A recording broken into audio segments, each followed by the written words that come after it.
देखो चैप्टर 3 अपना है accounting for real estate developer. Real estate developer के लिए अपन अकाउंटिंग क्यों कर रहे हैं, क्योंकि एक टाइप की सर्विस है। तो एएफएस के अंदर रियल एस्टेट डेवलपर के लिए अकाउंटिंग सीख रहे हैं अपन। ठीक है, अब देखो यहाँ पे क्या बोला है, in recent year real estate sector का इंपॉर्टेंस बहुत ज्यादा इंक्रीज हो गया है। ठीक है, इकोनॉमी में इंडियन गवर्नमेंट ने उसके लिए बहुत सारे पॉलिसीज और डिसीजन लिए हैं इंकरेज करने के लिए उस सेक्टर की ग्रोथ को। Housing is one of the basic necessity of the human existence also. ठीक है, और हाउसिंग जो है, जो घर है, वो ह्यूमन की एक बेसिक नेसेसिटी, जैसे खाना जरूरी है, कपड़े जरूरी है, एजुकेशन हेल्थ जरूरी है, वैसे एक अच्छा घर भी उनके लिए बहुत जरूरी है। आगे और क्या बोला है देखो, also the demand for the real estate has increased due to the factors such as the fast growing population। ठीक है, अपनी कंट्री के अंदर पॉपुलेशन तक रैपिडली ग्रोथ हो रहा है, उसके लिए क्या रियल एस्टेट का जो इंपॉर्टेंस है वो, या उसका जो डिमांड है वो कंटिन्यूसली बहुत ज्यादा इंक्रीज हो रहा है। Various home loans scheme, tax saving initiative, incentive offers by the government and such others। ठीक है, ये गवर्नमेंट की तरफ से बहुत सारे इनिशिएटिव्स हैं जो गवर्नमेंट ऑफर कर रही है लोगों को घर खरीदने के लिए। ठीक है, आगे और क्या बोला है देखो, this sector also emerge one of the most favourite investment Avenue, not only Indian investor but also foreign investor. अब देखो इन्वेस्टमेंट एवेन्यू का मतलब क्या होता है कि हर कोई इन्वेस्टमेंट करना चाहता है। ठीक है, अब इन्वेस्टमेंट करने के लिए आपके पास बहुत सारे ऑप्शन रहते हैं, कोई सोने में इन्वेस्ट करता है, गोल्ड में, कोई सिल्वर में इन्वेस्टमेंट करता है। ठीक है, ऐसे लोग क्या अलग अलग चीजों में इन्वेस्टमेंट करने के लिए सोचते हैं। तो उसमें से सबसे बेटर ऑप्शन लोगों को क्या लगता है, प्रॉपर्टी लगता है। प्रॉपर्टी मतलब लैंड, फ्लैट, अपार्टमेंट, शॉप्स, ठीक है, या पीस ऑफ लैंड। तो इसको अपन बोल सकते हैं real estate. Real estate is a one of the favourite investment avenue for the Indian investor as well as foreign investor. Indian investor तो करते ही इन्वेस्ट, फॉरेन के लोग भी इन्वेस्ट करते हैं। ठीक है, अब आगे क्या बोला देखो, the development of the real estate sector is a two fold. Real estate sector के अंदर दो टाइप से डेवलपमेंट देखने को मिलता है। ठीक है, सबसे पहला डेवलपमेंट किसका है, कॉमर्शियल, ठीक है, एज वेल एज रेसिडेंशियल। दो टाइप के यहाँ पर अपन को डेवलपमेंट देखने को मिलता है, यानी रियल एस्टेट में दो टाइप की प्रॉपर्टीज है। ठीक है, आगे क्या बोला है देखो, the sector as attract the huge foreign direct invest attract the huge foreign direct investment in the past few year.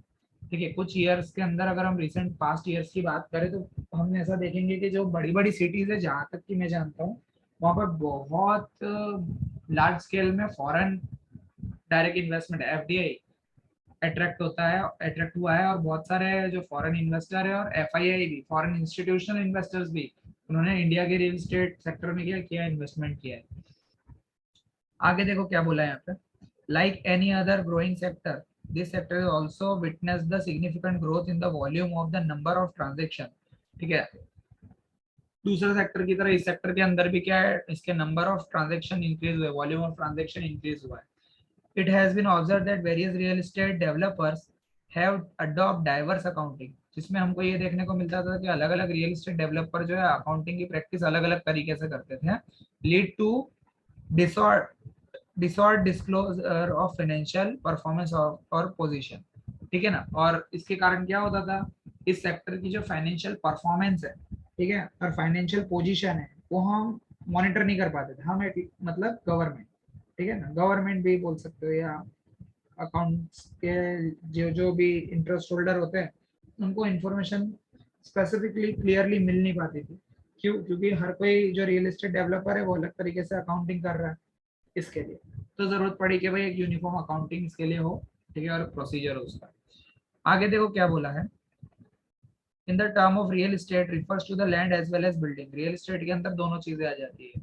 ठीक है, लैंड भी आ जाता है और उसके ऊपर हुआ कंस्ट्रक्शन भी आ जाता है, और उसके rights rights they are in relation into. ठीक है, तो तीन चीजें आती है रियल एस्टेट के अंदर, आपको ये चीज समझना जरूरी है। रियल एस्टेट में जो जमीन है वो तो आपको मिल ही रही है, उस जमीन के ऊपर बनी हुई बिल्डिंग भी होती है उसके अंदर, और उस लैंड और बिल्डिंग से जुड़े राइट हो सकते हैं, तो सब आपको इसके अंदर रियल एस्टेट के अंदर देखने को मिलेगा। तो रियल एस्टेट मतलब क्या, रियल एस्टेट मतलब लैंड, बिल्डिंग एंड राइट्स। आगे और क्या बोला है देखो, entrepreneur enterprise who undertake such activity generally refer as a different term. अब याद रखो, रियल एस्टेट के अंदर जो पार्टीज काम कर रही है, जो डीलर्स होते हैं, उनको हम अलग अलग नाम से जानते हैं। ठीक है, जैसे देखो रियल एस्टेट डेवलपर का दूसरा नाम क्या है, बिल्डर। ठीक है, प्रॉपर्टी डीलर, एजेंट्स भी होते कई बार, प्रॉपर्टी डीलर्स, एजेंट्स, ठीक है, बिल्डर एक्सेट्रा। अब हम आगे जा रहे हैं डेफिनेशंस। डेफिनेशन में देखो, सबसे पहली डेफिनेशन किसकी दी है? अलॉटी। आपको डेफिनेशन इसलिए याद रखनी है एमसीक्यू के पर्पस के लिए। तो who is allottee? Allotee in relation to the real estate project means the person whom a plot, apartment, building, as the case may be, has been allotted, ठीक है, sold, whether as freehold as leasehold। तो allottee वो इंसान होता है जो खरीदता है, ठीक है, या जिसको दिया जाता है प्लॉट ऑफ लैंड, बिल्डिंग का कोई पार्ट, ठीक है, अपार्टमेंट, बिल्डिंग ब्लॉक, जो भी दिया है, ठीक है, जिसको सोल्ड किया है, भले वो लीज पे सोल्ड किया हो या फ्री होल्ड सोल्ड किया हो, ठीक है, वो क्या कहलाएगा? अलॉटी। ठीक है। अगला आता है नेक्स्ट, अपार्टमेंट। अपार्टमेंट क्या है? तो apartment whether called block, chamber, dwelling, dwelling unit, flat, office, showroom, shop, godown, etcetera.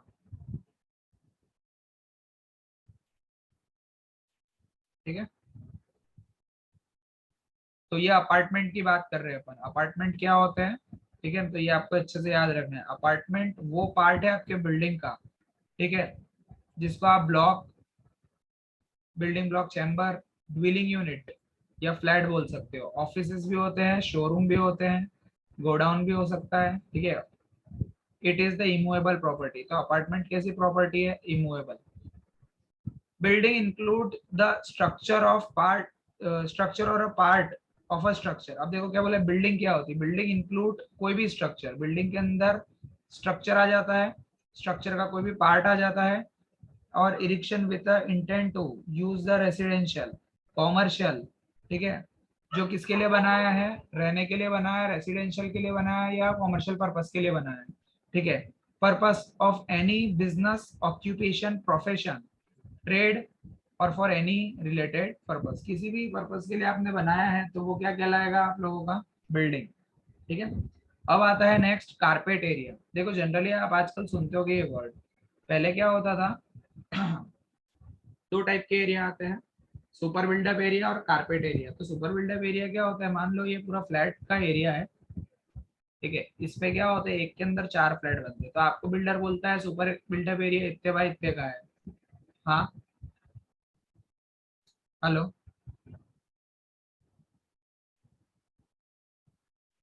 क्या हो रहा है?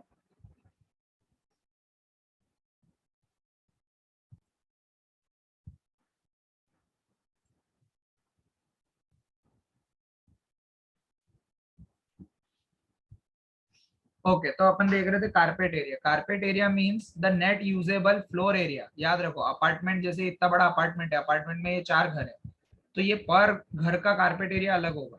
जैसे मान लो पूरा अपार्टमेंट जो है वो 800 स्क्वायर फुट का है, सॉरी 600 स्क्वायर फुट का अपार्टमेंट है, उसमें 200-200 स्क्वायर फुट के घर है उनके। तो इस ए पर्सन का जो घर है ना, ये ए घर, ठीक है, वो उसका कारपेट एरिया हो जाएगा। इसको समझाने के लिए अगर मैं ड्रॉ करूंगा तो समझ में आ जाएगा। देख लो, थोड़ा ड्रॉ कर देते हैं तुम्हारे लिए। जनरली क्या होता था, पहले लोग फ्रॉड करते थे कारपेट एरिया और बिल्डअप एरिया के बीच में। मान लो ये आपका पीस ऑफ लैंड है, ठीक है, तो बिल्डर ने क्या बोला, यहाँ पे एक फ्लैट बना दिया बिल्डर ने बड़ा, हर फ्लोर पे उसने क्या करे, 4 घर काट दिए, ठीक है, एक फ्लोर में 4 घर। अब क्या हो रहा है, पूरा जो फ्लैट का एरिया था, ठीक है, इसमें ये 4 घर बना दिए और चारों घर के आजू बाजू उसने एक गैलरी दे दी। ठीक है, अब घर का एरिया ये है, तो उसने ऐसा बोला सुपर बिल्डअप एरिया जो है ना, वो सुपर बिल्डअप एरिया है 800 स्क्वायर फुट। ठीक है, अब उसमें से उसने घर काटे हैं 600 स्क्वायर फुट पे, और एक घर जो है, सॉरी 800 स्क्वायर फुट का सुपर बिल्डअप एरिया बोल दिया, और 400-400 स्क्वायर फुट के ये घर, सॉरी 200-200 स्क्वायर फुट के 4 घर बना दिए। सपोज अज्यूम कर लेते हैं अपन के 200-200 स्क्वायर फुट के उसने क्या करे, 4 छोटे छोटे रूम्स बना दिए और बेच दिए बना के। तो इसमें से जो सुपर बिल्डअप एरिया है वो अपन बोलेंगे कि भाई पूरे अपार्टमेंट या पूरे बिल्डिंग का है, जो सुपर बिल्डअप एरिया है वो 800 स्क्वायर फुट का है, और उसमें से घर अपन को कितने पे मिल रहा है, 200 स्क्वायर फुट एरिया में मिल रहा है। तो बेसिकली क्या होता है हमारे लिए, हम तो ये देखेंगे ही नहीं कि वो टोटल प्लॉट एरिया कितने का है क्या है, अपन को जो यूजेबल एरिया मिल रहा है ना, देखो यहाँ लिखा है net usable floor area of an apartment excluding the area covered by the external walls, ठीक है, area under the service shaft, ठीक है ना, एक्सक्लूसिव बालकनी और वरांडा एरिया, ठीक है, एक्सक्लूसिव ओपन टेरेस एरिया, ठीक है। इन सबको छोड़ने के बाद जो भी नेट यूजेबल एरिया बनता है, बचता है अपने पास एक्सक्लूड करने के बाद, उसको अपन बोलेंगे carpet area, net usable floor area. याद रखना, आपको सिर्फ यही लाइन याद रखनी, नेट यूजेबल फ्लोर एरिया।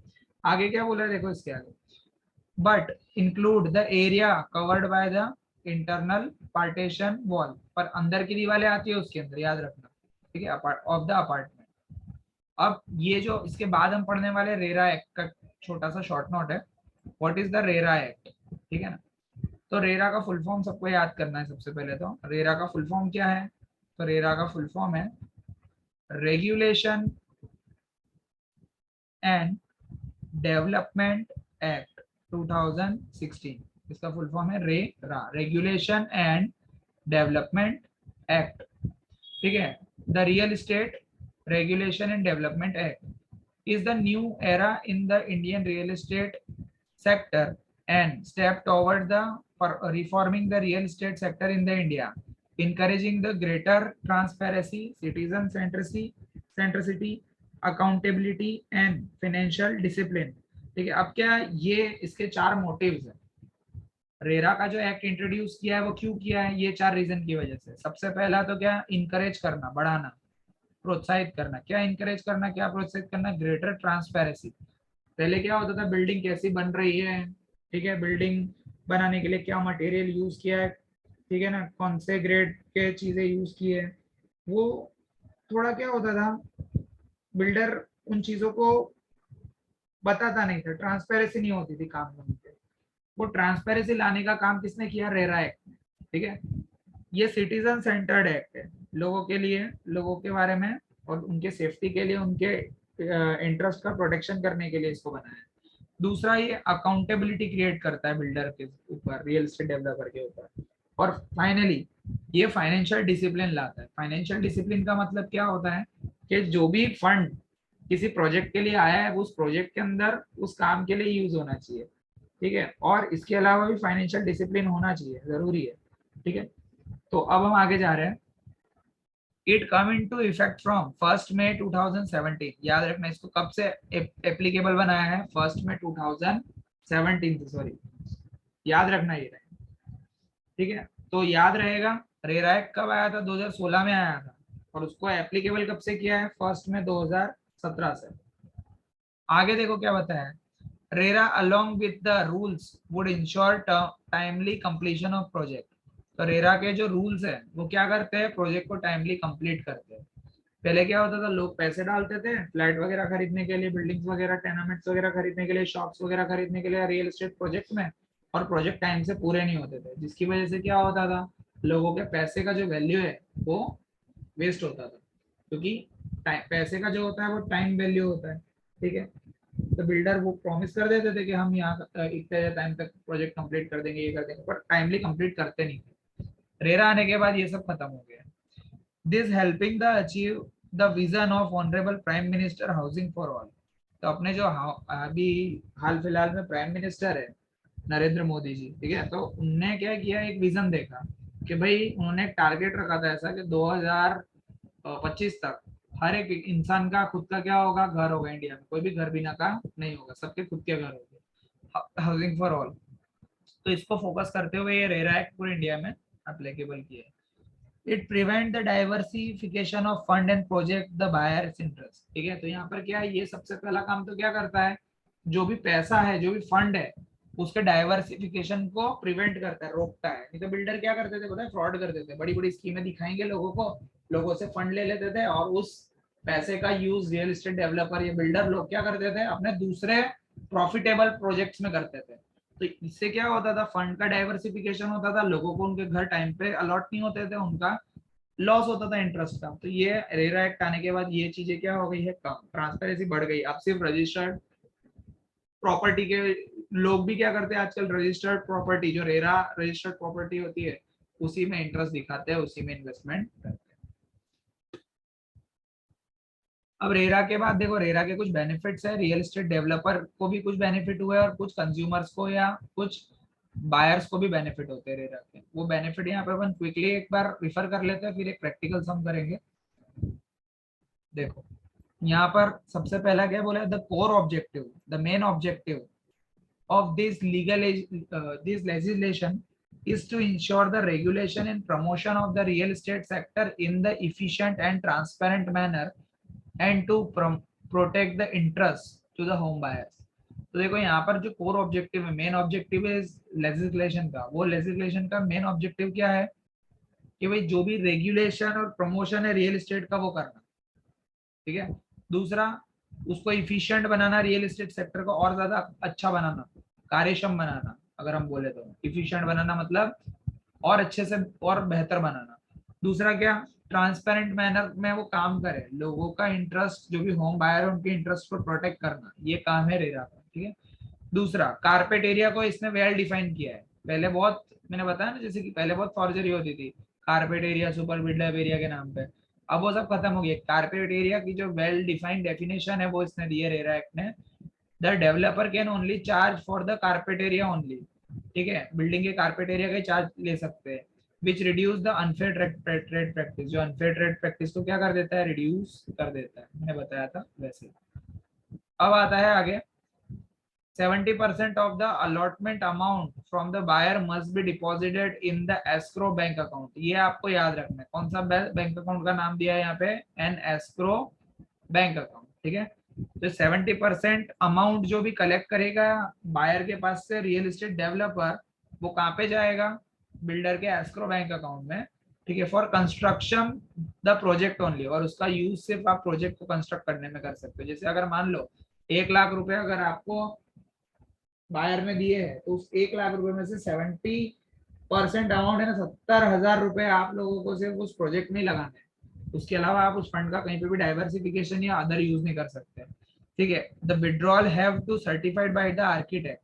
जो भी आपका विड्रॉल होगा, जो भी आप पैसे निकालोगे, वो पैसे आप किस कब निकाल सकते हो, जब आर्किटेक्ट उसको क्या करके देगा, आपको सर्टिफिकेशन देगा तब।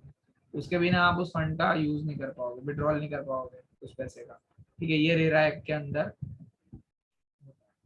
आगे क्या बोला, देखो आर्किटेक्ट के अलावा सीए और प्रोजेक्ट इंजीनियर का भी सर्टिफिकेशन चाहिए विड्रॉल के लिए, 70% अमाउंट निकालना हो तो ये इसके दो जो बेनिफिट है वो किसको है, कंज्यूमर को है, कि भाई कंज्यूमर के साथ फ्रॉड नहीं हो सकता।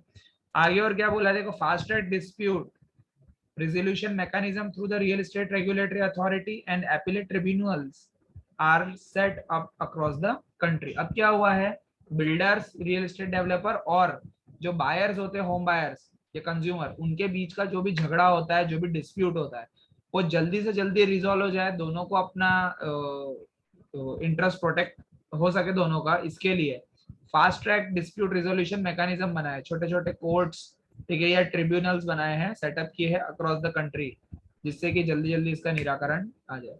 The real estate act make the mandatory for each state. अब देखो क्या बोला है, रियल स्टेट एक्ट हर किसी को बनाना ही पड़ेगा, ठीक है, and union territory to form its own regulator, जिससे वो अपने स्टेट यानी राज्य अपना खुद का एक रेगुलेटरी बॉडी बना सके और ये पूरे सेक्टर को रेगुलेट कर सके, ठीक है। Rules to the government functioning for the regulator, और रूल्स किसने बनाए हैं, गवर्नमेंट ने बनाए हैं, और मैकेनिज्म किसको बनाना है, स्टेट अपने हिसाब से बना सकता है, उसमें थोड़ा एडलेस कर सकता है।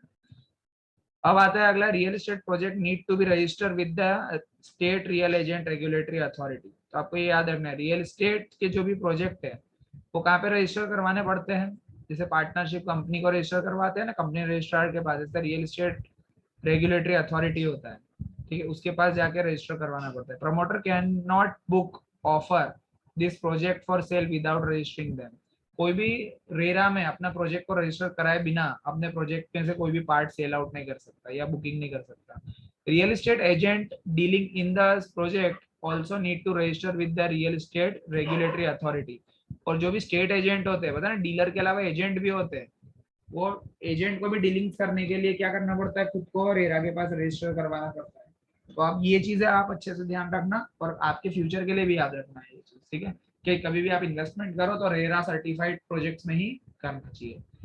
आगे क्या बोला है देखो, now consumer can file the complaint here rather than approaching the consumer court. पहले क्या होता था, कंज्यूमर कोर्ट में जाना पड़ता था अगर कुछ भी फ्रॉड होता था या कुछ भी ऐसा चीटिंग वगैरह होती थी कंज्यूमर के साथ, या कंज्यूमर को कोई भी डिससेटिस्फेक्शन मिलता था, तो वो अपना जो भी इशू है, अपने जो भी कंप्लेन है, वो कहाँ फाइल करता था, कंज्यूमर कोर्ट।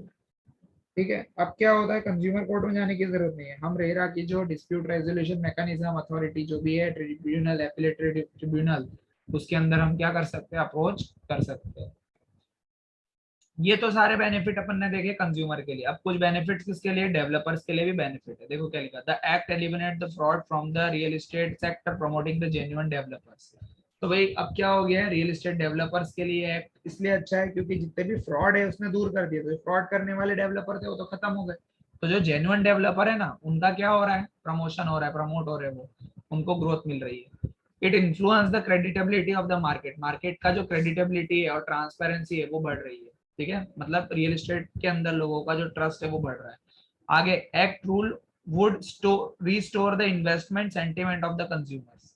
ठीक है, तो ये एक्ट या जो ये रूल है वो क्या कर रहा है, कंज्यूमर का जो इन्वेस्टमेंट सेंटिमेंट है उसको रिस्टोर कर रहा है ना। ये अब ज्यादा से ज्यादा लोग क्या करते हैं, इनका इन्वेस्टमेंट करते हैं, रियल एस्टेट सेक्टर में इन्वेस्टमेंट करते हैं, क्योंकि उनको अब उनका जो सेंटिमेंट है वो अब इसके टॉवर्ड्स कैसा हो गया, पॉजिटिव हो गया। ठीक है ना। अब आगे क्या बोला है, regulatory mechanism will increase the confidence of the financial institution in the real estate sector। अब जो दूसरे फाइनेंशियल इंस्टीट्यूशंस भी है, बैंक वगैरह, उनको भी रियल एस्टेट सेक्टर्स के अंदर क्या है, कॉन्फिडेंस आया है, इंक्रीज हुआ है, क्योंकि रेगुलेटरी और मैकेनिज्म इतना अच्छा हो गया रेरा के कारण। ठीक है, कि अब बैंक है या जो प्राइवेट इंस्टीट्यूशंस है जो इन्वेस्टमेंट करते थे बड़े बड़े प्रोजेक्ट्स में, उनको भी और इंकरेजमेंट मिल रही है। ठीक है ना। अब लास्ट वाला देखो क्या लिखा है, proper regulatory mechanism of the act will increase the foreign investment, FDI और ECB in the real estate sector. अब रियल एस्टेट सेक्टर में एफडीआई, एफआईआई, ईसीबी, ठीक है, ये इनके थ्रू जो भी फॉरेन इन्वेस्टमेंट आती थी, विदेशों से पैसा आता था इस सेक्टर के डेवलपमेंट के लिए, वो भी क्या हो चुका है, इंक्रीज हो गया है। ठीक है, तो ये थे बेनिफिट किस किस को, कुछ डेवलपर्स को भी थे, यानी बिल्डर लोगों को भी थे, और साथ में कुछ कंज्यूमर लोगों को भी बेनिफिट्स मिल रहे थे। अब आता है real estate transaction cover. Real estate के ये लास्ट है। ठीक है, रियल एस्टेट के ट्रांजैक्शन में क्या क्या कवर होता है, तो देखो रियल एस्टेट के ट्रांजैक्शन में sale of plot of land, जो जमीन बेचते हैं वो तो होता ही है, फिर चाहे वो कैसा हो, ये लॉन्ग टर्म सेल भी हो सकती है, लीज वगैरह। ठीक है ना, तो विदाउट डेवलपमेंट, तो यहाँ पर अपन को मेन चीज ये याद रखनी है, sale of plot of land, ठीक है ना, विदाउट एनी डेवलपमेंट, बिना कोई डेवलपमेंट के लिए। दूसरा, sale of plot of land including long term sales with development, यानी जमीन का टुकड़ा बांधकाम के बिना, है ना, मकान बनाए बिना, बिना डेवलपमेंट के, और जमीन का टुकड़ा plot of land with development, बांधकाम के साथ, दोनों टाइप के चीजों का जो इंक्लूजन है, दोनों टाइप की चीजें जो है इंक्लूड होती है किसमें, रियल एस्टेट के ट्रांजेक्शन में। तीसरा ऐसा बोला है देखो, development and sale of residential and commercial units, row house, independent house, with और without undivided share in the land. ठीक है, ये तीनों टाइप की चीज है, मतलब हम इन जनरल बोले, सब कुछ जमीन से जुड़ा हुआ, जमीन पे बना हुआ, विथ एमिनिटीज, विदाउट एमिनिटीज, ठीक है ना, with divided share, with undivided share, सब कुछ किसमें आता है, रियल एस्टेट में आता है। अब विथ डिवाइडेड और अनडिवाइडेड क्या होता है वो समझ लो। अगर आप कोई अपार्टमेंट में घर लेते हो, जैसे हम जनरली बोलते हैं फ्लैट्स में, ठीक है, तो अगर हम फ्लैट या अपार्टमेंट में घर ले रहे हैं, तो एक अपार्टमेंट में क्या होता है, जमीन के एक टुकड़े के ऊपर 4 माले की बिल्डिंग बनी रहती है, और 4 माले की बिल्डिंग में एक फ्लोर पे 2-2 घर है, तो टोटल एक बिल्डिंग में 8 घर है। तो उस जमीन की जो मालिकी होगी, उस जमीन का जो ऑनरशिप राइट होगा, वो उन सबके बीच में क्या हो जाएगा, डिवाइडेड हो जाएगा। ठीक है, और अनडिवाइडेड कब होगा, जब आप पूरा के पूरा खुद ले रहे हो, एक ही जमीन पे वो 8 घर की जगह एक अकेला आपका घर है, तो वो अनडिवाइडेड शेयर है लैंड के अंदर आपका। ठीक है, तो ये अच्छे से याद रखना, रियल एस्टेट के अंदर डिवाइडेड शेयर है as well as undivided share. ठीक है, लॉन्ग टर्म लीज, ठीक है, और permanent sale, sale of land, और विद डेवलपमेंट और विदाउट डेवलपमेंट, और विद एमिनिटीज और विदाउट एमिनिटीज, सब कुछ आ जाता है। ठीक है, तो यहाँ तक खत्म हो गया अपना ये थियरी। अब क्या होता है ना, इसके अंदर क्या है, कुछ प्रैक्टिकल सम भी है, जिसमें हम प्रोजेक्ट कॉस्ट, ठीक है ना, उसके अलावा हम लोग प्रोजेक्ट रेवेन्यू, ठीक है, फिर हम लोग इसका कॉस्टिंग, ठीक है, वो सब पढ़ेंगे। सबसे पहले आज अपन एक छोटा सा एग्जांपल कर लेते हैं, ठीक है, धीरे धीरे स्टार्ट करेंगे तो हो जाएगा खत्म अपना। ठीक है, यहाँ पर आपका एग्जांपल नंबर 1 है, पेज नंबर बता देता हूँ मैं।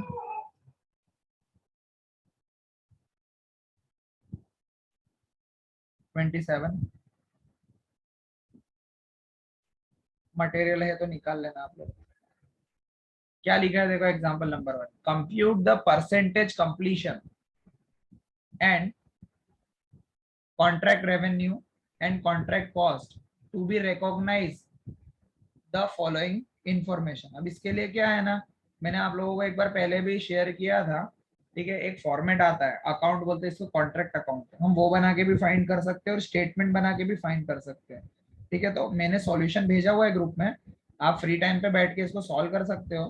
ठीक है, पर मैं अभी यहाँ पे आपको सॉल्व करके दिखाता हूँ, हम स्टेटमेंट वाइज सॉल्व करेंगे। ठीक है, जैसे स्टेटमेंट बनता था ना उस तरीके से, तो मैं स्टेटमेंट बना देता हूँ। अगर आपको लिखना है मेरे साथ तो लिखते रहना, और नहीं लिखना है तो उसको अच्छे से ध्यान से देखना, तो आपको समझ में आएगा तो आप लिख पाओगे।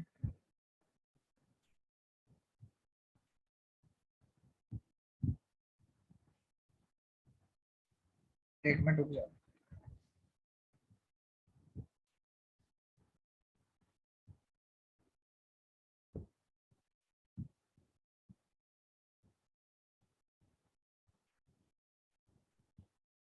इसको थोड़ा सा साइड पे कर देते हैं, थोड़ा सा छोटा कर देते हैं। आप लोगों के गूगल मीट पे जूम हो जाएगा, देखना हो तो। ठीक है, देखो सबसे पहले यहाँ पर जो बोला है अपन उसके हिसाब से एक फॉर्मेट ड्रॉ कर देते हैं। जैसे कि मैंने बोला अपन को एक स्टेटमेंट चाहिए, स्टेटमेंट के लिए मैं इसका बैकग्राउंड नोटबुक वाला कर देता हूँ।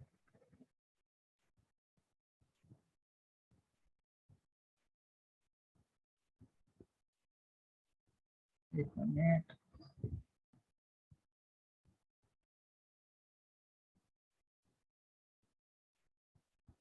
थोड़ा सा जूम करेंगे इसको, इसको थोड़ा छोटा कर देते हैं।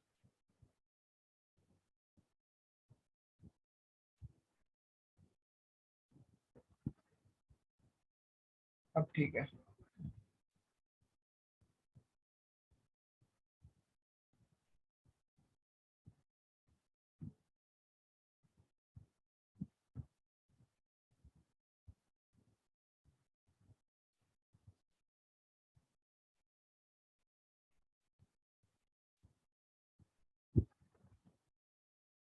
यहाँ पे एक लाइन ड्रॉ कर देता हूँ मैं।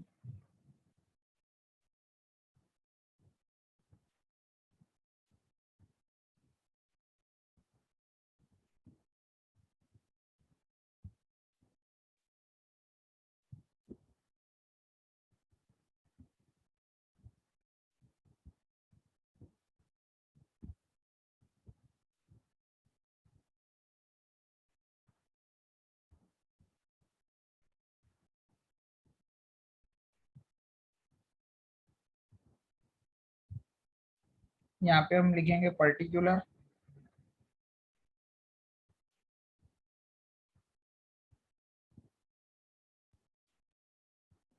यहाँ पे आ जाएगा अपना अमाउंट, और यहाँ हम ऊपर लिखेंगे calculation of the contract cost,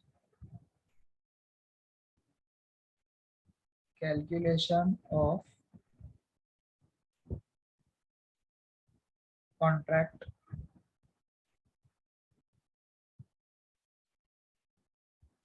cost as percentage of work completion. ठीक है, अब स्टार्ट करते हैं। सबसे पहले देखो क्या इन्फॉर्मेशन दी है, compute the percentage of work completion, कोई टाइटल जो हमने डाला है, contract revenue and the contract cost, दो चीजें निकालनी है, कॉन्ट्रैक्ट की रेवेन्यू कितनी हुई है वो, और दूसरा कॉन्ट्रैक्ट कॉस्ट कितना है वो। ठीक है, आगे क्या बोला है देखो, the recognition is of the following information, contract price कितनी दी है, 75 लाख रुपीज। तो ये भी अपने काम की नहीं है, क्योंकि ये पूरी टोटल कॉन्ट्रैक्ट की प्राइस है, जबकि काम कितना हुआ है वो हमको कैलकुलेट पहले करना पड़ेगा। ठीक है, आगे और क्या इन्फॉर्मेशन दी है देखो, आगे बोला है material issued to the site 18 lakhs of which material costing 3 lakh will stay lying in unused. ठीक है, तो टोटल मटेरियल अपने साइड पे कितने का भेजा था, तो हम लिखेंगे पहले टाइटल डाल के material issued to the side या मटेरियल कॉस्ट, क्या लगाएंगे यहाँ पे, मटेरियल कॉस्ट। अब मटेरियल कॉस्ट देखो कितना था, टोटल अपना था 18 लैक्स, तो हम यहाँ लिखेंगे 18 लाख, ठीक है, उसमें से माइनस करेंगे कितना, 3 लैक्स। 18 में से हमने 3 लैक्स माइनस कर दिया है, क्यों माइनस कर दिया है 3 लैक्स 18 में से, क्योंकि 18 लाख का मटेरियल हमने साइड पे भेजा था, पर यूज कितना हुआ, खाली 15 लाख का, और 3 लैक्स का क्या हो जाएगा, अभी भी वहीं पे ही है, अनयूज है, तो हम यहाँ पे लिख देंगे 15 लाख। ठीक है, अब नेक्स्ट लेबर कॉस्ट निकालना है, और लेबर कॉस्ट इसमें ऐड करेंगे मटेरियल कॉस्ट के बाद, अभी जितनी भी वेरिएबल कॉस्ट है वो आ रही है सारी। लेबर कॉस्ट के लिए क्या लिखा है, देखो लेबर पेड और flat wages engage at the site 12 lakhs, यहाँ पे हम लिखेंगे लेबर कॉस्ट। ठीक है, अब कितनी है, 12 लाख। ठीक है, और उसमें 2 लाख स्टिल पेएबल, 2 लाख अभी भी पे नहीं करी है अपन ने, तो पेएबल है तो वो ऐड करेंगे 2 लैक्स, टोटल कितना हो जाएगा 14 लैक्स, यहाँ पे हम लिखेंगे 14 लैक्स। उसके बाद नेक्स्ट वाला आएगा, आगे पढ़ते हैं हम लोग, लेबर के बाद specific contract cost rupees 6 lakh and subcontract cost of the work executed 5 lakhs. अब देखो दो हमने कॉन्ट्रैक्ट के अंदर ही स्पेशल कॉन्ट्रैक्ट किए रिक्वायरमेंट पे। ठीक है, अब क्या होता है बिल्डिंग वगैरह बनती है ना, तो कोई कोई बोलता है हमको ये वाली मार्बल डाल दो, हमको ऐसी एक दीवार और बना दो बीच में ये वो, तो वो स्पेसिफिक रिक्वायरमेंट है ना, तो स्पेसिफिक कॉन्ट्रैक्ट कॉस्ट कितना मिला है, 6 लाख रुपए का कॉस्ट हुआ है वो। ठीक है, तो यहाँ पे लिखेंगे स्पेसिफिक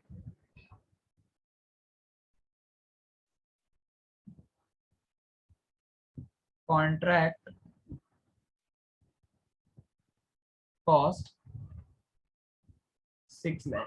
ठीक है, और स्पेसिफिक कॉन्ट्रैक्ट के बाद क्या लिखेंगे अपन, सब कॉन्ट्रैक्ट कॉस्ट, सब कॉन्ट्रैक्ट कॉस्ट 5 लाख, यहाँ पे लिखा है देखो ये रहा, सब कॉन्ट्रैक्ट कॉस्ट 5 लाख। ठीक है, तो यहाँ तक हो चुका है। अब इसके अलावा देखो क्या करना है अपन को, यहाँ तक अपना टोटल आ जाता है, कॉन्ट्रैक्ट कॉस्ट आ जाती, तो यहाँ पे टाइटल डालेंगे कॉस्ट चार्ज, कॉस्ट या इनकर्ड टिल डेट, आज के तारीख तक की जितनी भी कॉस्ट इनकर्ड हुई है वो सब यहाँ पे हम लिख देंगे, टोटल करेंगे कितना होगा टोटल, तो देखो इन दोनों का टोटल हो जाएगा 29 और इसको मिला के हो जा रहा है 40, तो यहाँ पे हम लिखेंगे हाउ मच, 40 लैक्स आज तक का टोटल, 40 लैक्स। ठीक है, अब इसके आगे हम लोग क्या करेंगे, देखो एक इंफॉर्मेशन और दी है, एडवांस पेड टू द सब कॉन्ट्रैक्टर, सब कॉन्ट्रैक्टर को कितना आपने एडवांस दे दिया है। ठीक है, आपने दिया है सब कॉन्ट्रैक्टर को 30, और उसके आगे कुछ है क्या, हाँ ये देखो यहाँ पे लिखा है cost estimated to be incurred to complete the contract, contract को पूरा करने के लिए कितना कॉस्ट लगेगा 30, तो हम यहाँ पे लिखेंगे एस्टिमेटेड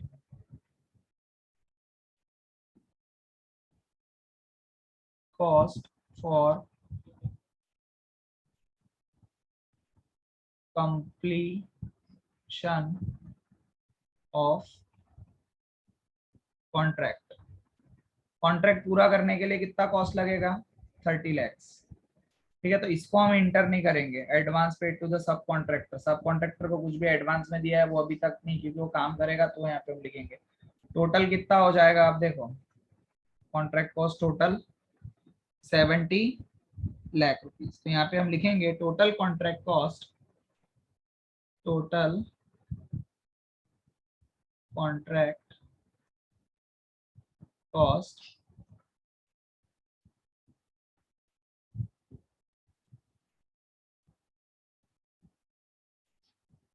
70 लैख। ठीक है, तो ये सारी कैलकुलेशन लैक्स में हो रही थी। ये आ गया अपना total cost 70 lakh answer. Clear है यहाँ तक?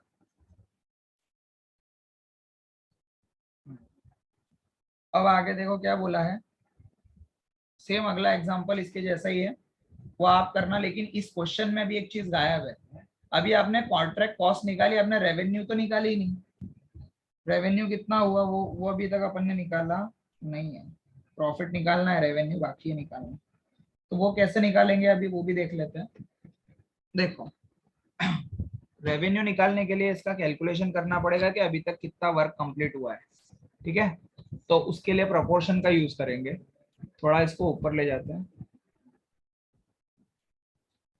अब आप क्या करोगे, नीचे एक छोटा सा वर्किंग बनाओगे और लिखोगे कैलकुलेशन ऑफ प्रॉफिट या कैलकुलेशन ऑफ रेवेन्यू। यहाँ पे एक छोटा सा वर्किंग बनेगा इसी के नीचे। इसको खत्म कर देते पूरा लाइन बंद करके।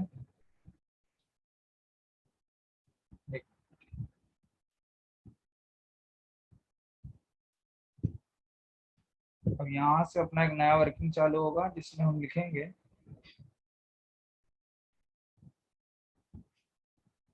Calculation of profit. अब कैलकुलेशन ऑफ प्रॉफिट का जो वर्किंग बनेगा उसी के अंदर रेवेन्यू भी मिल जाएगी। चलो निकालते हैं। सबसे पहले यहाँ पे पर्टिकुलर लिख देते हैं। ठीक है, सबसे पहला टाइटल है यहाँ पे रेवेन्यू का।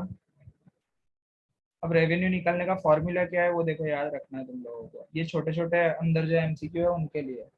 कॉन्ट्रैक्ट प्राइस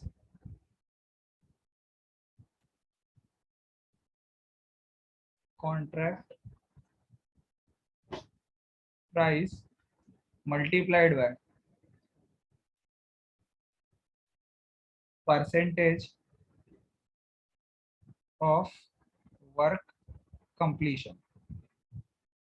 ठीक है, तो फॉर्मूला है contract price is equal to percentage of work completion. यहाँ पे मैं लिखता हूँ उसको कैसे। तो देखो, कॉन्ट्रैक्ट प्राइस अपन को क्वेश्चन में दी थी, कितनी थी, 75 लैक्स। तो कॉन्ट्रैक्ट प्राइस है अपने पास 75 lakh. 1 2 3 4 5 multiplied by work completion अभी भी नहीं है, तो वर्क कंप्लीशन निकालना पड़ेगा। तो उसका वर्किंग होगा working note is equal to, किसका वर्किंग नोट है ये, परसेंटेज ऑफ वर्क कंप्लीशन। ठीक है, अब ये कैसे करेंगे, देखो इसका एक सिंपल सा फॉर्मूला है। इसके नीचे यहाँ पे लिख देता हूँ formula. Cost on cost till date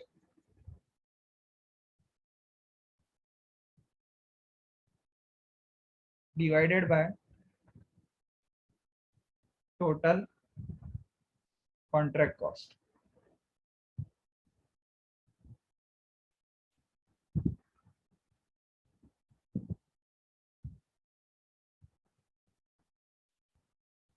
ये फॉर्मूला है cost till date divided by total contract cost. तो कॉस्ट टिल डेट कितनी थी, कॉस्ट टिल डेट थी 40 लाख। अपने ऊपर वाले वर्किंग में यहाँ पे देखो, cost incurred till date 40 lakh. यहाँ पे लिखेंगे 40 lakhs divided by 70 lakh total cost, total contract cost 70 lakhs. ठीक है, इसका मल्टीप्लाई करेंगे 100 से, क्योंकि प्रोपोर्शनेट अपन को निकाला है ना परसेंटेज में। देखो यहाँ लिखा है परसेंटेज। ठीक है, तो यहाँ मल्टीप्लाई कर दिया 100 से, 0 से 0 कैंसिल हो गया। इसको डिवाइड करके सॉल्व करोगे तो कितना आएगा, 57.14% में। ठीक है, डिवाइड करके मल्टीप्लाई करोगे तो 57.14% आ गया। यहाँ पर हम क्या करेंगे, 57.14 लिख देंगे। ठीक है, मल्टीप्लाई करेंगे तो वैल्यू कितनी आ रही है, मल्टीप्लाई करने पे कितने लाख आ रही है, 42.8 86 चेक करके बताओ। ये कैलकुलेटर ओपन करो।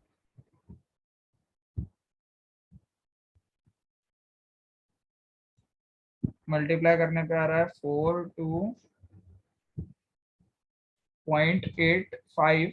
फिर आगे क्या है? तो 42.85 लैख में आएगा इसका कैलकुलेशन, ठीक है, इन लैक्स। ये आ गया अपना रेवेन्यू। ठीक है, अब इस रेवेन्यू में से क्या करेंगे? कॉस्ट माइनस कर देंगे। रेवेन्यू, बेटा मेरी बात समझ, ये कितना है? 75 लाख है। 75 लाख का मल्टीप्लाई करा है अपन ने 57.14 से।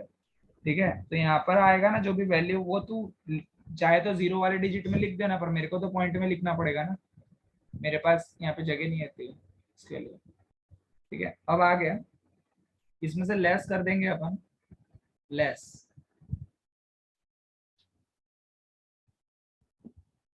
लेस करेंगे रेवेन्यू में से, कॉस्ट लेस कर देंगे। कॉस्ट टिल डेट, आज के तारीख तक की कॉस्ट यहाँ पे निकली हुई थी, देखो ऊपर ही ऊपर, cost incur till date 40 lakhs। तो इसमें से आप क्या माइनस कर दोगे? 40 lakhs। 40 मतलब 40.00, 40 lakhs माइनस करने के बाद फाइनल फिगर कितनी आएगी आपकी? 2.85। और ये जो बचा वो है आपका प्रॉफिट, सब कुछ लेस करने के बाद।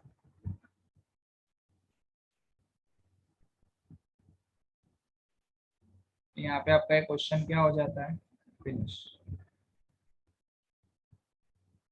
ये वर्किंग है।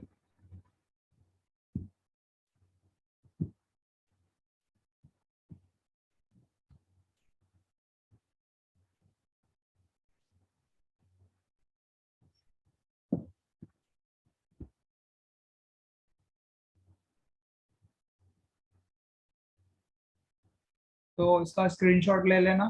ठीक है, ये एग्जांपल नंबर 1 है।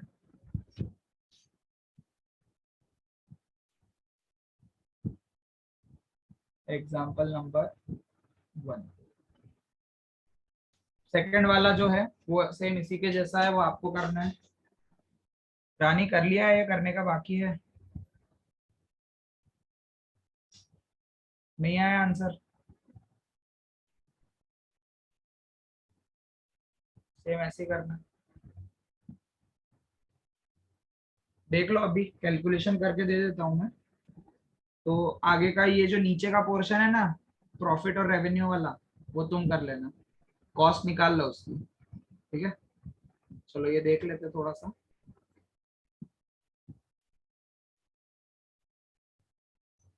एक, इसको पहले क्या कट कर लेता हूँ, साइड पे ले जाता हूँ इसको कट करके।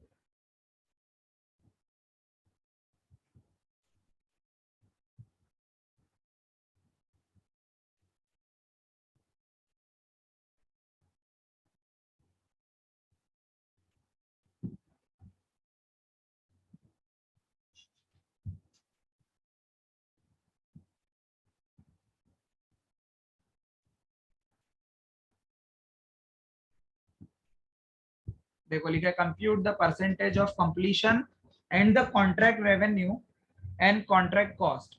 ठीक है, एंड कॉन्ट्रैक्ट प्रॉफिट भी निकालना है इसमें। ठीक है, तीन चीजें पूछी है आपको। क्या क्या पूछा है आपको? कॉन्ट्रैक्ट का रेवेन्यू चाहिए, कॉन्ट्रैक्ट का कॉस्ट चाहिए, और कॉन्ट्रैक्ट का प्रॉफिट चाहिए। अब तीनों चीजें हमको फाइंड आउट अगर करनी है तो मैं क्या करता हूँ, सबसे पहले पता, तीनों का फॉर्मूला लिख देता हूँ यहाँ पे।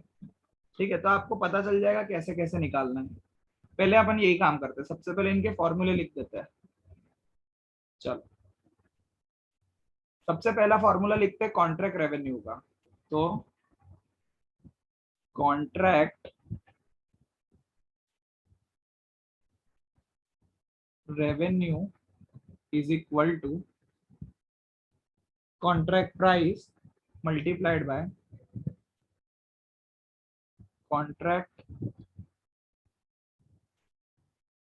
प्राइस मल्टीप्लाइड बाय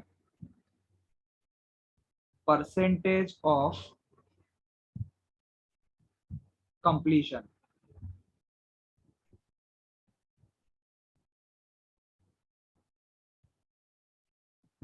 तो ये हो गया सबसे पहला फॉर्मूला कॉन्ट्रैक्ट रेवेन्यू का फॉर्मूला। ठीक है, कॉन्ट्रैक्ट प्राइस जो दिया है अपन को 112.5 लाख किसी क्वेश्चन के अंदर, ठीक है, उसका मल्टीप्लाई कर देंगे परसेंटेज ऑफ वर्क कंप्लीशन से।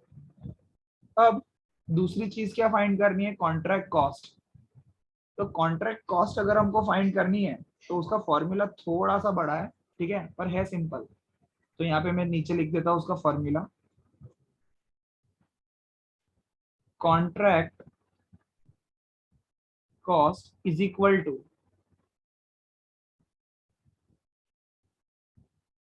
अब इसका फॉर्मूला देखो क्या है कॉन्ट्रैक्ट कॉस्ट का, material cost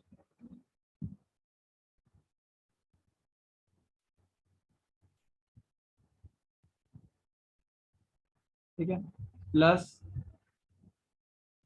labour cost, plus जो भी अदर कॉस्ट है वो सारी कॉस्ट, जैसे यहाँ पे दिया है स्पेसिफिक कॉन्ट्रैक्ट कॉस्ट, वेजेस, ठीक है, ये लेबर कॉस्ट मतलब वेजेस हो जाएगा, यहाँ पे लिख भी देते हैं वेजेस। ठीक है, उसके बाद स्पेसिफिक कॉस्ट,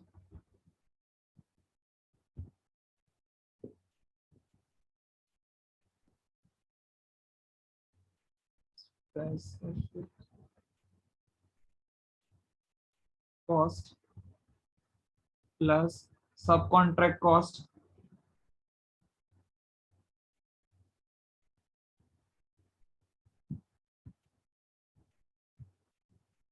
ठीक है, जितनी अदर कॉस्ट है सब प्लस कर देंगे, तो अपन को मिल जाएगी अपनी कॉस्ट इनकर्ड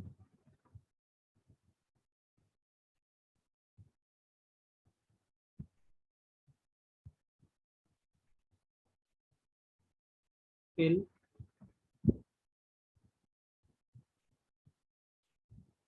डेट। ठीक है, और उसमें फिर आप क्या करोगे, आपकी एस्टिमेटेड कॉस्ट प्लस एस्टिमेटेड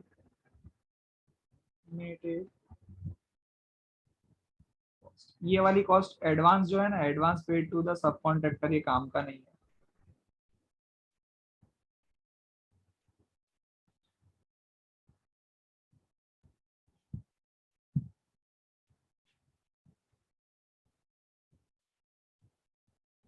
ऐसा करने से आपको मिल जाएगी आपकी टोटल कॉस्ट।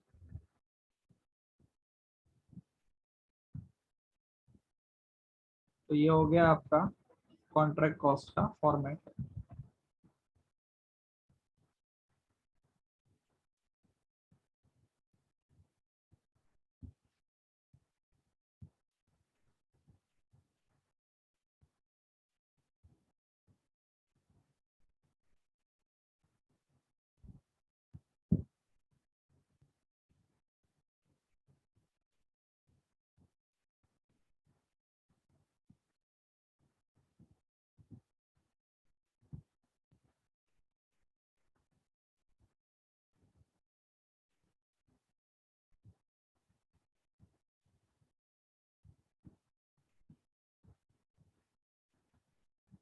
दो चीजें हमने फाइंड कर ली, कॉन्ट्रैक्ट रेवेन्यू और दूसरा कॉन्ट्रैक्ट कॉस्ट। इसमें डालो वैल्यू और फाइंड करो, चलो।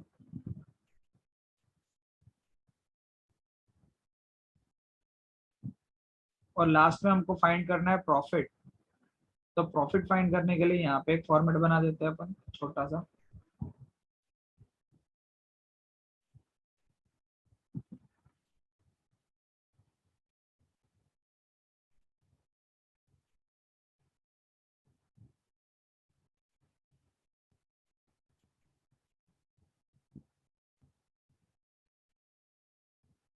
यहाँ पे टाइटल देंगे कैलकुलेशन ऑफ कॉन्ट्रैक्ट प्रॉफिट।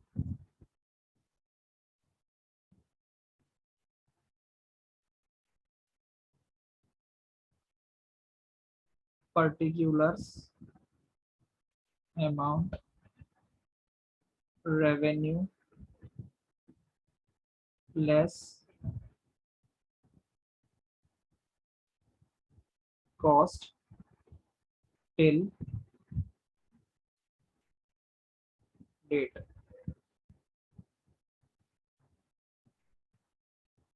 बचेगा जो होगा हमारा प्रॉफिट। चलो अब फटाफट कर लेते हैं। क्वेश्चन में देख के बताओ मटेरियल कॉस्ट कितना है रानी, कितना है मटेरियल कॉस्ट? 27 लाख। ठीक है, उसमें से क्या बोला है 4.5 लाख का मटेरियल स्टिल लेइंग अनयूज्ड, तो 27 में से 4.5 लाख माइनस कर दो, कितना बच रहा है?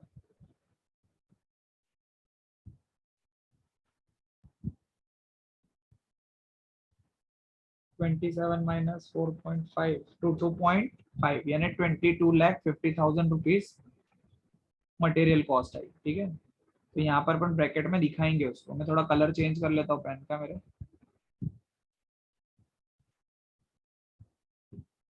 यहाँ पे लिख देते हैं। ठीक है, 27 लाख था, माइनस हो जाएगा उसमें से 4.5 लाख,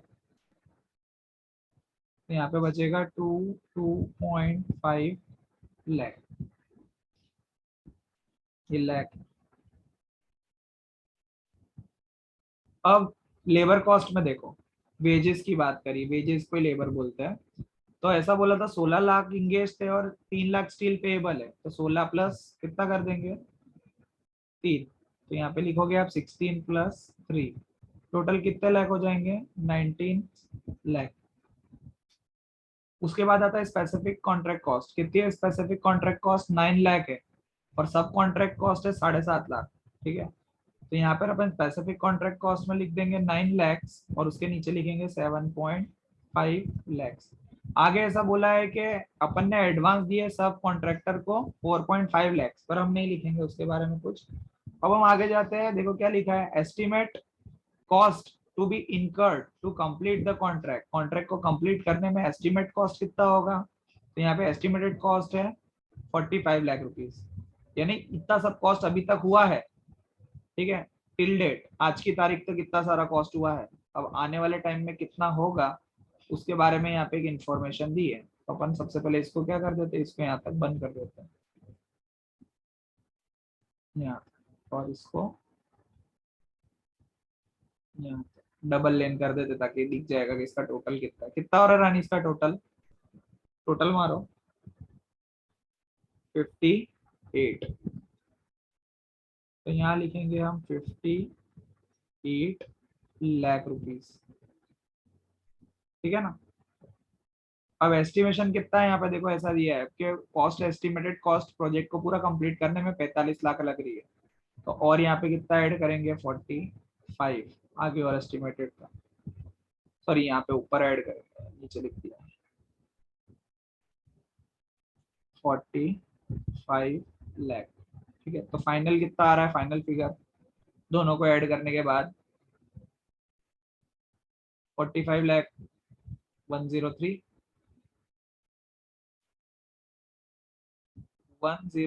लाख, ये टोटल कॉस्ट अकर हुई है। ठीक है, अभी तक, और टिल डेट तक की कितनी है 58।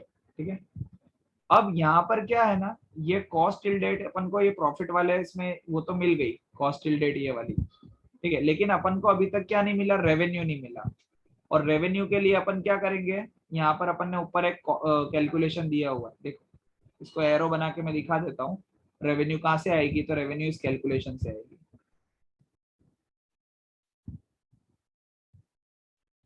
यहाँ पे रेवेन्यू आएगी। चलो, रेवेन्यू निकालने के लिए कॉन्ट्रैक्ट प्राइस को अपन को किससे मल्टीप्लाइड करना पड़ेगा, वर्क कंप्लीशन से। अब क्वेश्चन के अंदर कॉन्ट्रैक्ट प्राइस कितने रुपए दिया हुआ है, देखो कॉन्ट्रैक्ट प्राइस है 112.5 लाख। ठीक है, तो यहाँ पर हम क्या करेंगे, लिखेंगे revenue is equal to contract price multiplied by percentage of work completion. तो कॉन्ट्रैक्ट प्राइस है 112 लाख 112.5 लाख, उसका मल्टीप्लाई करेंगे वर्क कंप्लीशन से। अब वर्क कंप्लीशन तो नहीं निकाला नहीं है, तो वर्क कंप्लीशन यहाँ ऊपर निकालेंगे वर्क की, तो यहाँ पे लिखेंगे परसेंटेज ऑफ वर्क कंप्लीशन। अब परसेंटेज ऑफ वर्क कंप्लीशन निकालने के लिए आपको क्या करना पड़ेगा पता है, कॉस्ट टिल डेट जो है ना उससे डिवाइड करना पड़ेगा टोटल कॉस्ट को। तो चलो, cost till date divided by total cost, cost till date divided by आपकी total cost. Cost till date तक कितनी थी, आज तक की कॉस्ट, और उसका मल्टीप्लाई 100 से भी करना है। अभी तक की कॉस्ट थी 58 लैक्स, उसका डिवाइड करोगे 103 लाख से टोटल कॉस्ट, और मल्टीप्लाई कर देंगे 100 से। कितना आ रहा है रानी, कितना परसेंट?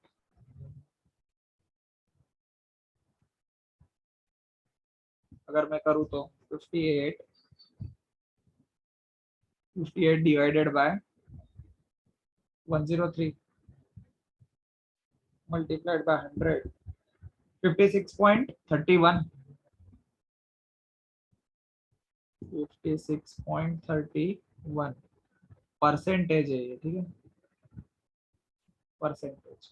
तो यहाँ पे हम वही लिखेंगे 56.31 परसेंटेज, इससे इसका मल्टीप्लाई कर देंगे, परसेंटेज में करेंगे लेकिन।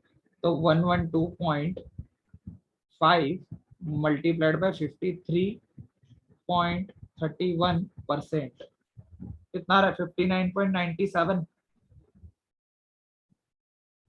59.97 लाख रेवेन्यू है। और कॉस्ट टिल डेट कितनी है, 58 लाख,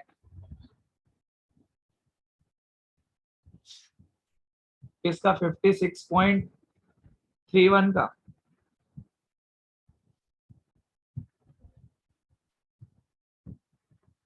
अच्छा ओके, एक मिनट देख लेते हैं। 112.5 मल्टीप्लाइड बाय 56.31, ओके, परसेंटेज 63.35 ये आ रहा है ना, ओके, तो अपन ये लिखेंगे 53.35।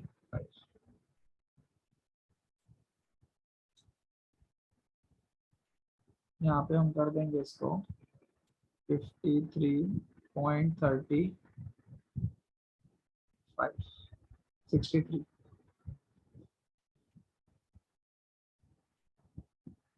अब माइनस करो इन दोनों को तो तुम्हारा प्रॉफिट आ जाएगा 5,35,5.3। तो ये यहाँ पे क्वेश्चन खत्म हो जाता है। रानी एक बार इसका टोटल सही मारना कितना आया, क्योंकि अपने क्वेश्चन में है ना टोटल कॉस्ट आ रही है 105 मेरे हिसाब से, और अपनी आ रही है 103, 22.5 प्लस 19 प्लस 9 लाख प्लस 7.5, 58 ही हो रहा है, 58 प्लस 45, 103 हो रहा है। ठीक है, तो कोई बात नहीं, यहाँ तक डन, ठीक है ना।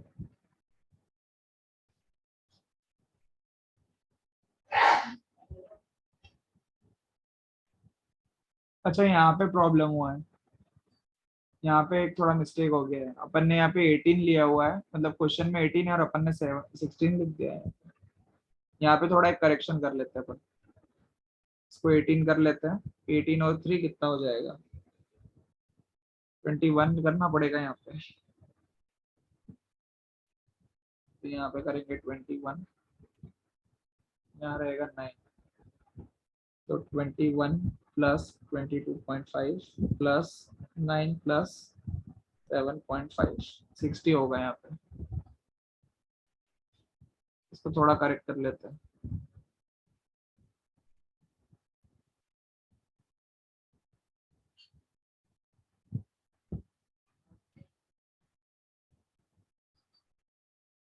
यहाँ पे आएगा 60 लैक्स, ये हो जाएगा 105। पूरा चेंज करना पड़ेगा यार इसको।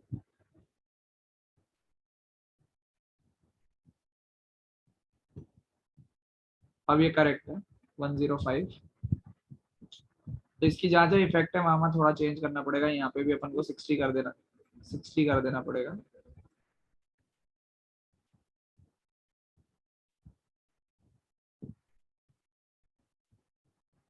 यहाँ पर भी चेंज होगा, यहाँ पे भी ऊपर 60 जाएगा और नीचे आएगा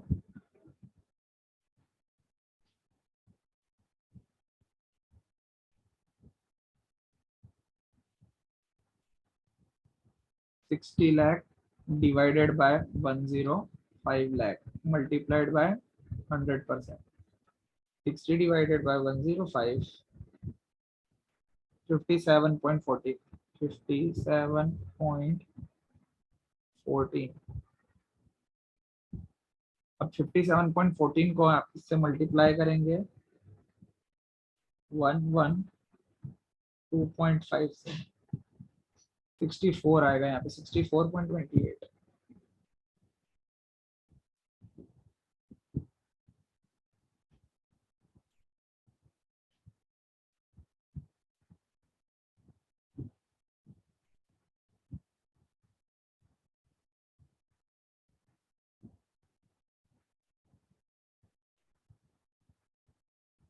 57.14 इसका मल्टीप्लिकेशन करेंगे टोटल कॉन्ट्रैक्ट प्राइस से 112.5 multiplied by 57.14%, 64.28, 64.28 लेस करोगे तो आएगा 4,28,000। अब ये करेक्ट हो गया। वो 16 ले लिया था अपन ने 18 की जगह जल्दी जल्दी में, इसलिए ऐसा हो गया। बट कैलकुलेशन की जो मेथड है वो सही है। ठीक है, तो यहाँ पर अपना ये पूरा खत्म हो जाता है क्वेश्चन सेकंड वाला भी। ठीक है, कल इसके आगे अपन कंटिन्यू करेंगे, क्वेश्चन नंबर थर्ड और फोर्थ करेंगे और फिर आगे सब प्रैक्टिकल है आगे वो खत्म करेंगे। ठीक है, तो क्लोज कर रहा हूँ मैं मीटिंग।